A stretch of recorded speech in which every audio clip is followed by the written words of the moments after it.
যাদেরকে স্বাভাবিকভাবে কবর দিয়ে কবরস্থানে রাখা হয়েছিল কবর থেকে উঠবে, যারা বিমান দুর্ঘটনায় মারা গিয়েছে ওই ছাইগুলো থেকে উঠবে, যারা সাগরের মধ্যে মারা গিয়েছে সেখান থেকে উঠবে, যে যেখানে ছিল ওইখান থেকে উঠবে। সুবহানাল্লাহ।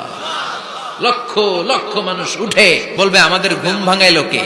ফেরেশতারা বলবে হাযা মা ওয়া'দার রহমান, আজকে হলো ওই দিন যেদিনের প্রতিশ্রুতি রহমান দিয়েছিল।